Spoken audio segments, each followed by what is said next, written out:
जदयू नेता देवेश चंद्र ठाकुर के बयान पर केंद्रीय मंत्री गिरिराज सिंह ने कहा कि उन्होंने अपने दिल की बात कही है। उन्होंने अपनी पीड़ा को बताया। वह इतने सालों से वह एमएलसी थे, वह सबके लिए काम करते थे, लेकिन अब उनका दिल टूट गया।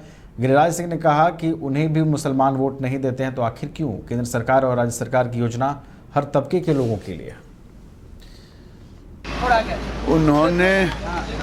उन्होंने कहा है, देवेश चंद्र ठाकुर अपने दिल की भावना को कहा है,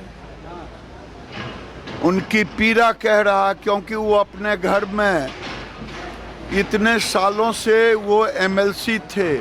चांद भी था, क्रॉस भी था, ओम भी था, वो सब के लिए करते थे। उनका दिल टूट गया। ये मैं भी देखता हूँ कि मुझे भी मुसलमान नहीं वोट देता, तो आखिर क्यों? जब राज्य सरकार केंद्र सरकार की सारी योजनाएं उन्होंने। पूर्णिया के रुपौली विधानसभा सीट पर हो रहे उपचुनाव में राजद की ओर से बीमा भारती को प्रत्याशी बनाए जाने पर भाजपा ने राजद प्रत्याशी को बलि का बकरा बताया। बीमा भारती पूर्णिया में हुए लोकसभा चुनाव में राजद की टिकट पर हार गई थी। अब फिर से चुनावी मैदान में। भाजपा प्रवक्ता कुंतल कृष्ण ने कहा कि लालू यादव ने बीमा भारती को फिर से बलि का बकरा बना दिया। आरजेडी को चुनाव लड़ने के लिए अब कोई मिल नहीं रहा है। बेचारी बीमा जी को फिर से बलि का बकरा बना दिया आरजेडी ने।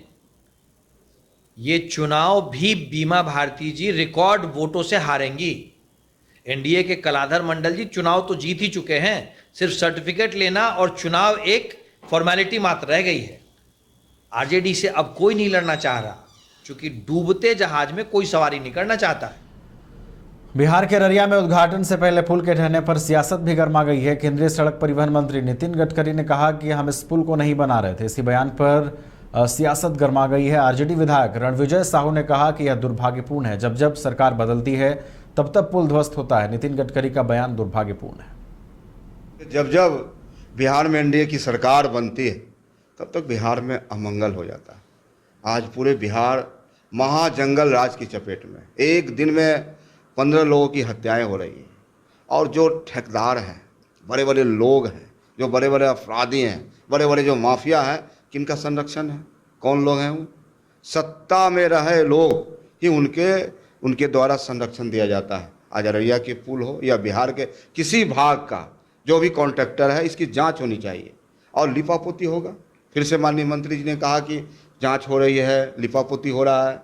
तो माननीय नेता प्रतिपक्ष जो हम लोग के मजबूत नेता है, एक विचारधारा है उनके पास, एक विजन है। उन्होंने सड़क से सदन तक लड़ाई लड़ी है, और हमारा जो सत्र आने वाला है विधानसभा में, निश्चित रूप से हम सब